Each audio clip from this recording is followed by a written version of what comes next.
everybody. Jay here again, and I want to introduce you to Brandy Campo. Did I say it right? You did say it right. Thank you. I got it right. And we're here in Accra, Ghana, and Brandy decided to join us for our Gateway experience this summer. And this is one of our first trips post-COVID, if you will. And when I talked to Brandy during our discovery call, she shared a lot with me about her desire to want to connect with her roots and being of mixed ethnicity, Yes. and wanting to tap into her roots here on the African continent. So I was honored for her to choose to travel with us at Maximum Impact, and she had quite the journey getting here. It wasn't like it just happened. It was almost like everything was trying to prevent you from coming. Yes. But you made it. I made it. All right, so let's rewind a little bit and tell me why you wanted to take this journey to Africa. Well, I wanted to find out actually who I was. So I started researching, and I kind of was skeptical about coming. And I came across some of your videos. So that kind of made me feel a little secure because, we get all the bad things about Africa. Don't go by yourself. Things that could happen, but so I had to come see for myself. And everything that probably could have happened to keep you away probably happened to me. From getting here. So I went through a lot to get here. I didn't tell a lot of my friends because I didn't want to hear their negative responses. So I did share with a couple of people who also mentioned that they wanted to come, but they never had the conversation with me again. And so if you decide that you want to go somewhere, you'll make things happen, whether you have trials and tribulations that you have to go through at home, bills that can come up. You can use those as excuses. But if you want to go, you're going to go. Just like if you want to smoke, if you want to use alcohol, you want to go purchase them Jordans. I was going to get them shoes. You're going to make it happen. So I want to find out who I am. So I'm going to make it happen. So even at the airport, my flight was changed. It wasn't communicated with the airlines. They had me going all over the world to get where I was trying to get to.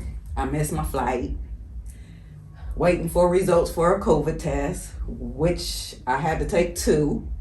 While I'm standing in the line, I missed my flight, and some results came in after I paid $250 Right. for a test to be done at the airport. So it was just a lot of challenges. But like I say, if you want to get there, you're going to make it happen. So I kind of looked past those strategies, obstacles, and made it happen. I did get frustrated. I probably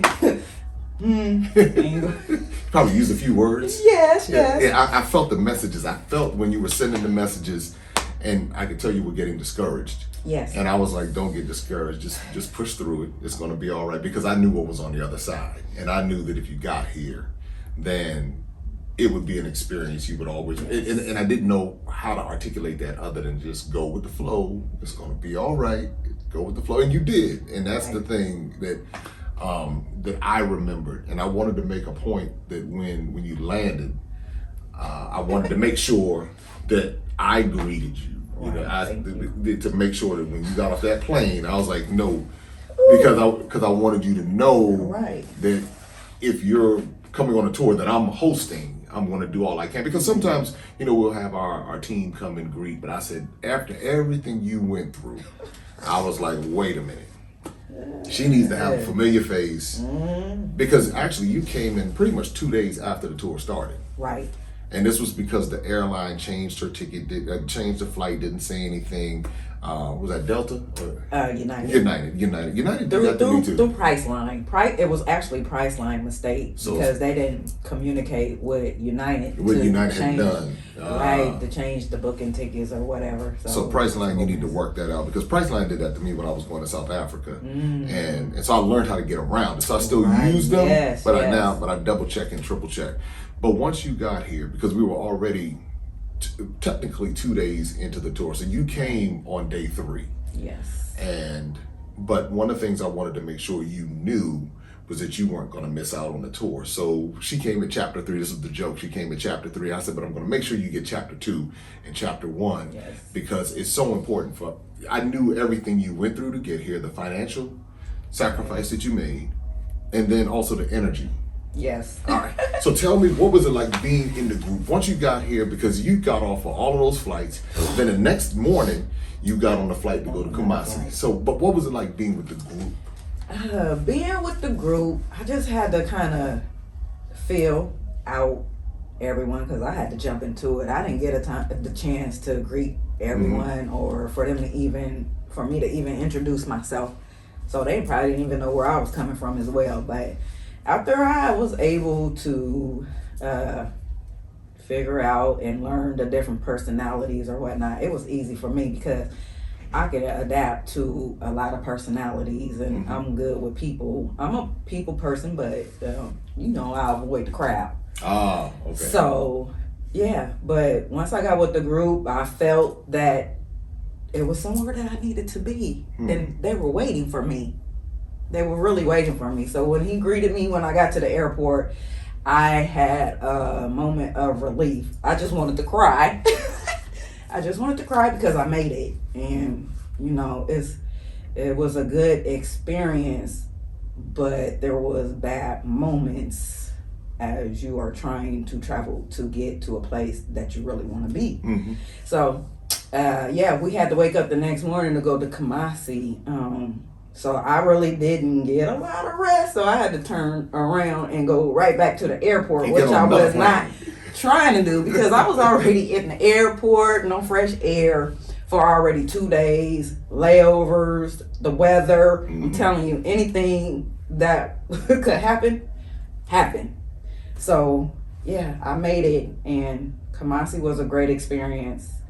We went over there and I learned a lot of things. So Kumasi is where you had the naming ceremony, and you went through. So now that you've gone through the journey, you went through all of the drama to get here. Now you're starting to settle into the actual tour. Yes. And so talk about, so you went to Kumasi, you went through the naming ceremony, you started learning and seeing different things. Yes. Tell me some of the things, whether it was Kumasi or any place else, what are some things that really stuck out to you that resonated, that were a part of the tour?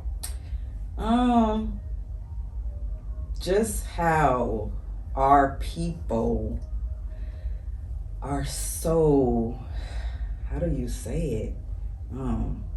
They have everything. I'm watching them do everything, and it's just like amazing because they lied to us. They really lied to us about our people, and our people, we are really brilliant, artistic people, and we really need to learn ourselves and who we really are, because whoever is telling the narrative is being told wrong. So when you say that, and I can tell that as you're thinking about that, it's touching you as you're saying that the lie. Let's talk a little bit about the lies. When you realize that we have been lied to so much, and the brilliance, because you talked about the brilliance of the people and how artistic we are. Is there anything that stands out to you about that because someone watching right now, they're hearing us, they hear a lot of people say they lied to us. So what are some things that you can think of, like some of the lies that really resonate with you? That we were bad people, we carry a lot of sickness, just the people, just talking to the people and communicating with them. Some people come over here and they don't even want to communicate with the people that's here. I'm not scared of them because these are actually my people. I might not have been born with them or things like that, but as far as my family, it really stands out because it's a sense of you being home, and they do welcome you. It's just the certain people that you go around. Now, I don't know what's been told with them because they also probably been lied to. Well, I'm not going to say probably, they were. And it's just, I don't know, it's heavy. It's a lot of heaviness, and it make you angry. When you they realize say how much you've been lied to. how much that they lied to us, and just the books tell us a whole different story, and it's just.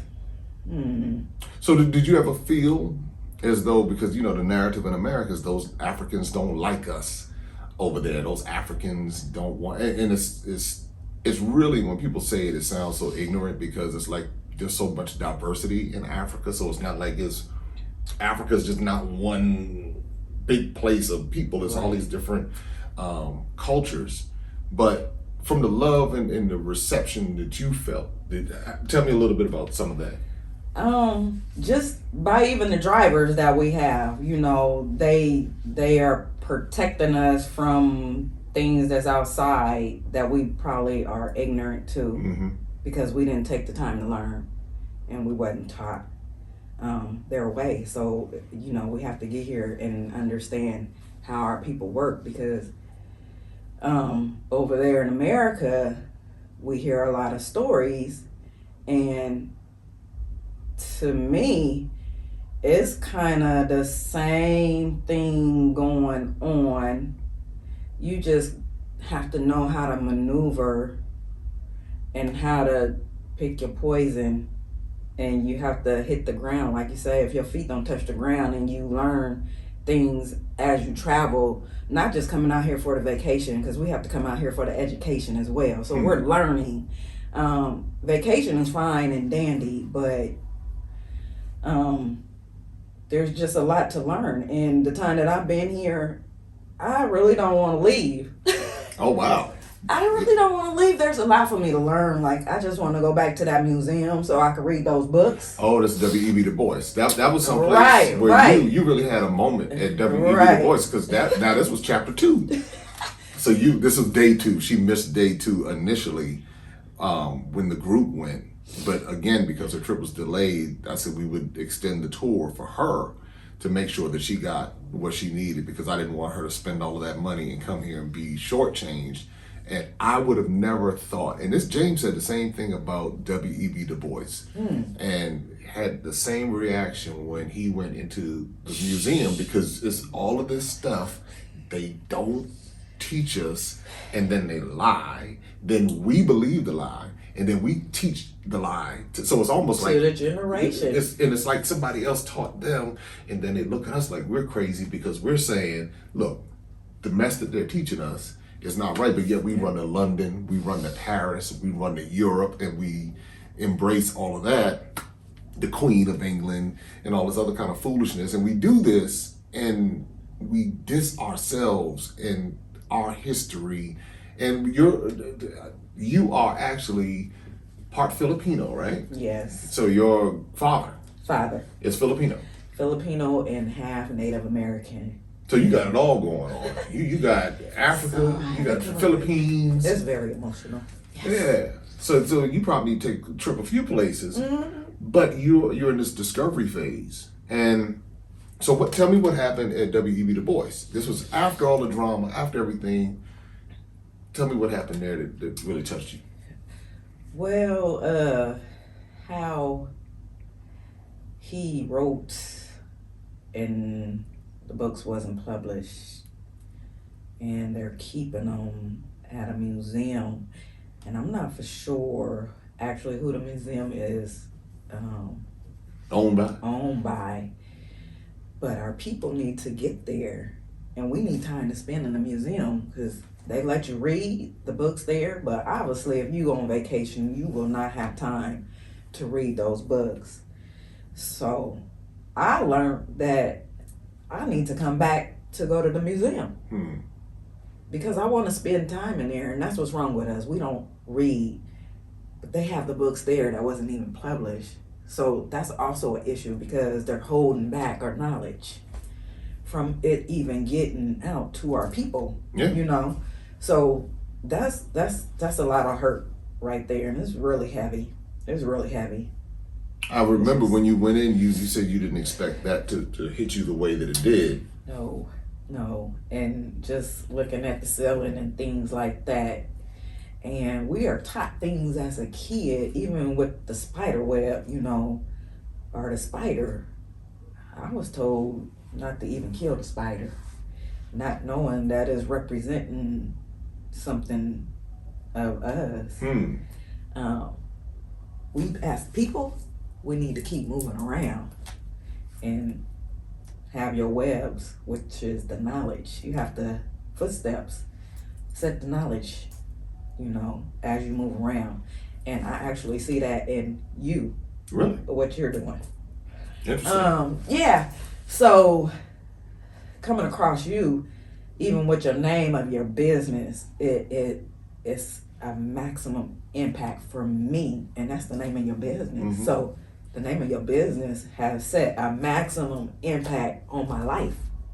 And I didn't even know that. I mean, right. So yeah, it's heavy, and when we do our business names, we try to have a meaning for it. And you probably didn't even, I don't know, I can't even tell you what was behind the meaning of your business name. But not with only me. It's going to be a maximum impact for a lot of people that you bring over here. Well, I hope so. I believe so. I've been working hard to try to educate us and help this narrative that has been so grossly distorted in an effort to prevent us. Like you talked about W.E.B. Du Bois and the books that he wrote that are not published, that no one would know. It's like it's easy to consume junk food, but when it's time to go get the stuff you need, it's going to cost a little bit more. It's going to cost energy. It's going to cost money, and it's going to take the desire to want to do it. But again, we have been so psychologically broken down to where we look for everything to be cheap. We look for it to be easy. We don't want any obstacles to get in the way. We want it to be handed to us. Because you were talking about some of the things that it's like a conditioning. And I think about your journey. And that's why I was saying, I said, for whatever reason, she's got all of these obstacles. And at some point in the journey, you said, you know what? I'm gonna just go back home. If there's one more thing happens, I'm like, hold on. This is just go with the flow. I think sorry to cut you off, but I think for any normal person, because I think I have a little strength in me that kept me going. But I think on the average, a person probably would have been turned around. They would have really did a U-turn at the airport and probably wouldn't even made it as far as I did, because it took a lot of energy to get here. So what do you say to that person? Because this video will be watched by a lot of people, and we don't know how far it's going to reach. We don't know where it's going to go, because sometimes we're having this conversation in real time, right. But this video might last for who knows how long. And right. So that normal person, that average person whose mentality has been to look for the ease, to look for the comfort, to look for the minute something, even in much of our community, if we hit a roadblock, well, I guess it's not for me to do, I guess I can't make it through. It's an indoctrination. Right. A lot of people have that if I hit a roadblock, I'm just supposed to stop. Instead of saying, knock that thing down. So what do you say to that person who's going to face that obstacle? How would you encourage them? I will encourage you by just, if it's something that you really want to do, you're going to do it, no matter what the obstacles are. So you just have to be ready and pack your patience, like he mentioned, because you're going to have to pack your patience everywhere, because even on a plane flight, you have babies crying, everything that just make a person really go crazy when you're trying to get somewhere. So you have to have the strength, and you have to be ready for it, because if you decide to go, I think that you will be okay, because you made the decision to come.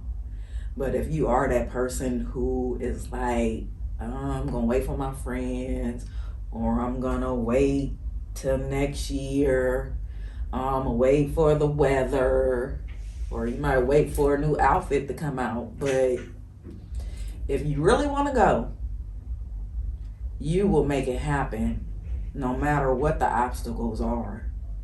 You will make it happen. Even in life, we have to go through the struggle, the obstacles, and we are there. We're gonna make it. You have to keep going.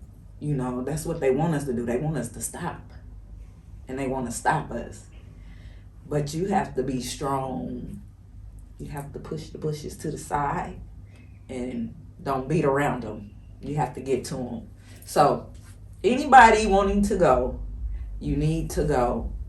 And you need to, if you need tour guidance, here you are, because I was very fortunate and it's a great experience. And I will be back. I will be back. Oh, you know, we're talking about, we got other tours. It's like, now, that's the funny part. It's like everyone on this tour is talking about how they're going to go on the next tour, because we have other countries and everything. And I think what happened on this tour is a family bond kind of. It was a really interesting kind of thing that occurred, because when, like you said, everybody was waiting for you to get here. But then, we laughed, and between you and James, I don't know who, but we laughed. I've not laughed this hard, and I'm sitting back. I'm sitting in the van laughing, and then we're looking at Isaac, and then you had Tyrone and Dolores, and I'm thinking just about all the different personalities. All the different personalities came together. We have young, Renee we have the Jeff. middle age, we have the older age, we have the seniors, we have the babies. Everybody was on the trip. It's like we were brothers, sisters, aunties, uncles. We're family. So when you come, be ready to greet your family, because they greeted me like I was family. And we cut up. We have a good time. I mean, it was, and of course, every group is different. Every group is different, and what everybody in the group brought brought a level of positivity and anticipation, and I think that's what made it so cool. It was like, even after everything you went through, and you had every right to come in and just be down the whole time, but once you had your moment, then you snapped out of, because it was understandable. But nobody even sensed you had that moment. I knew the moment was there, but nobody else knew. But it's like, once you got on that plane to Kumasi and you did, and you figured out what was going on, you had the experience that you had. Let me ask you this: when it comes to our young people, why do you think our young people should come on these types of tours?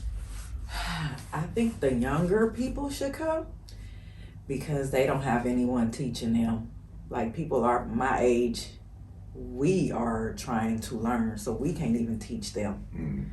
So they have to come and learn for themselves, and they're at a good age to learn. My generation, it's not too late, but we have to get to stepping. We have to get to stepping on the knowledge. And you know, I have kids in the younger generation, and I am most definitely sending them over here. They're scared, but once I get back, they'll see. So they're gonna want to come. I know. And with my daughter loving the animals, she most definitely is gonna come. So it's very important for the younger generation to experience this, because it's something that will last for other generations, and we are trying to break the cycle of not knowing who we are. Now, here's the next question. Yes. It's two more. Why do you think it's important for our generation, because we're both Gen Xers, Right. Why do you think it's important for us to come?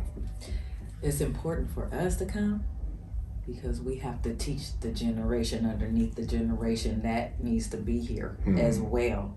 So we have to be the teachers for the students that's under us, because we all students coming through. Yeah. But we have to become the instructor, and nothing's wrong with re-educating, because that's what's wrong with all of us. We all need to be re-educated at the age that we're at, because the books that they gave us, I couldn't even comprehend them. I got a D in history because I couldn't take in what they were telling me because it was a lie. And it's the energy. So if you lying to me, I can't. It's the energy. I don't know what type of sense that is, but I sense it. And I sensed it as a young child that I never knew at the time that they were lies. But as you got older and you started researching, educating yourself, not listening to them, you learn for yourself. So we all have to take the initiative to go learn this knowledge ourselves. You can't wait until Jay want to teach it to me. Mm-hmm. We have to go learn it ourselves. So these younger kids, we can tell them about it, but they have to go educate themselves. We can tell them all day. They have to apply it. They just have to apply it. They apply it. Now, so as they're applying it, and I want to ask you this other question. Why do you think it's important for our seniors? Because, they're 60, 65 plus. I mean, but why does it even matter? They've lived their whole life ignorant, so why does it matter for the seniors to go? For the seniors, well, my mom, she's not here, but she would have been a senior, and I'm sure she haven't came over here. But for the seniors, it's very important for them to know, because they shut down. They shut down and they didn't tell us, which is this generation. That's why I'm here, because I don't know who I am, because the seniors didn't tell us. Because there was so much done and hurtful, they didn't want to relive the past. And we can't be angry with the seniors. So we need to encourage the seniors to get over here so they can learn and they can tell the younger generations, because we need to keep it going. So it's very important for the seniors to learn. It's not too late for the seniors to learn. We learn stuff every day. And the seniors know how to deliver to the younger generations as well, especially your grandma, your grandfather. You better come sit at this dinner table and listen to what I'm saying. Sit them down. Sit them down. It's very important for the seniors. When you said that, I started thinking about the seniors being the leaders of the family, and how grandmama and grandpa and big mama and big daddy, or whatever the person's name is, how they influence, how they have the power as a part of their legacy to influence us as Gen Xers, to influence millennials, and then influence Gen Z, because everyone looks to them for guidance and wisdom. And so it's not too late. That's the part. That's what I learned from James at 74. It's not too late. It's never for too late. you to. He has great grandchildren, grandchildren, children. He's going back home to say, hey, let me tell you something. And the seeds that are being planted. So that's why I tell the seniors, don't leave this earth without putting your foot somewhere on the continent of Africa, especially sub-Saharan Africa. If you're a descendant of the enslaved, at some point to where you can learn what really happened. Some of it's not pleasant. Some of it is, this is not just the Europeans doing things wrong. You had those who were indigenous to Africa who played a part in this. But at least you can, and some people say, well, I already knew that part of the story. No, there's a part of the story that came before that. And unfortunately, most of our history is taught in America that our history started with slavery. But the reality is there was history long before slavery. And there was so much more going on the continent. Some of it good, some of it not so good, but at least you get that information and you can put the whole story together and realize that you're not a descendant of deficient people. On both sides, you're a descendant of very strong people. Now, we're also descendants of some very wicked people too, but we are descendants of some very strong people, and everything was done to try to destroy them mentally, physically, but somehow we're still alive. And even through mixed ethnicity, even through all the traumas, everything that has been done to try to destroy us, we're still here. And so once you understand that, and it's one thing to watch this video, it's another thing to watch another video, it's another thing to read a book, it's another thing, but when you come and experience it for yourself, you show up differently. And then that's the bottom line. You have to come experience this yourself. You have to come. Yeah. You have to come. So Brandy, I mean, now that you're getting ready to head on back home, so what? I'm gonna let you bring it on home for us. Well, I don't want to go. this is how they have you feel over here. You know, I really don't want to leave, but I know I have a place over here that I have to get back to. But you know, that dual citizenship, most definitely, and to return, most definitely. And I just want whoever is out there listening, make sure, I don't care if you're a teenager, you middle age, you a senior, you need to come over here and step on the ground so you can feel. You need to come feel the soil over here. It's very rich. It's very rich over here. And I'm not talking about money. I'm not talking about money. I'm talking about the earth, the soil, and the health. These people not sick over here. They not sick, but that's what they gonna tell you to scare you so you don't come. They make it easy for you to go to these other places, and they tried to get me to go to these places to get here. I don't want to go to those places. I'm pretty sure you know what I'm talking about. Europe, I'll say it, them places. Europe. I was not trying to go there. Even the lady in the airport, she was like, do you have to go to all, they sending you around the world? No, I don't want to go there, but they make it easy for us. You know, they make it easy for you to go to the Caribbean. Cheap. Well, if you cheap, if your soul is not rich and you want to cheat yourself, keep going on them little cruises. Cause I'm rich. My health is very rich, and the soil that I'm stepping on is very rich. So I'm rich, and you can be rich as well. Well, amen, sister. Y'all very pretty, but that's real. But that's real. And I will put this in here. And she's not dissing any of the Caribbean islands. Oh, no, not that. It's the way that they brand it and they make it cheap, and we think cheap. So we're talking mindset wise. I've been to the Bahamas. I think I paid like $300 to get there. $300 special. It wasn't $300 to get here. No. You know what I'm saying? So like I say, you want to be cheap and go to these places where they make it easy for you to go. And I'm not calling the Caribbean a cheap place, because those are our people as well. Absolutely.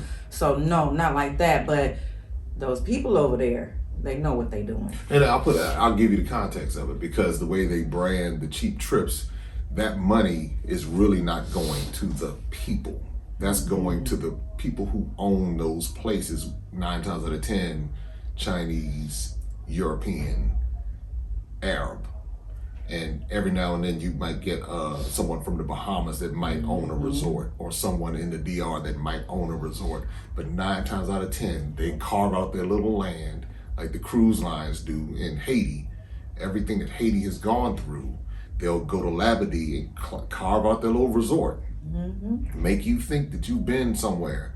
But right outside of that fence in Labadee, those people are being exploited the same way they're being exploited here in Africa. What the French did to Haiti is one of the most disgraceful things of disgraceful forms of terrorism humanity could ever even talk about. So just to be clear, not dissing the people on those islands, but making sure that our mindset is, we're thinking, because half the time when we go there, we're not trying to go be among the people. We're going to the resorts. Exactly. We're going there. I want to get all inclusive, all drinks, all food, and really embracing the mindset of the colonizer. Keep me away from those people. But we're going there for a good time. And really, now if you're going there and going and becoming a part of the people and really sitting down and learning from them, but even there they say, oh, if you go to Haiti, the crime is bad. If you go to Jamaica, the crime is bad. If you do this, the crime is bad. And not saying that it's not, but the point is that if you listen to the narratives and don't go see for yourself and really get among the people, and that's what happened here. She got among the people here in Ghana and saw, wait a minute, they've been lying to us. And so that's what we encourage you to do, to come see for yourself here, whether it's in Ghana, Tanzania, Ethiopia, the different places that we have tours. You see it and let the people say, Aquaba. And you feel that love and you see how they greet you. Hello, how are you? And you're like, wow. They speak English here. You know, Yes.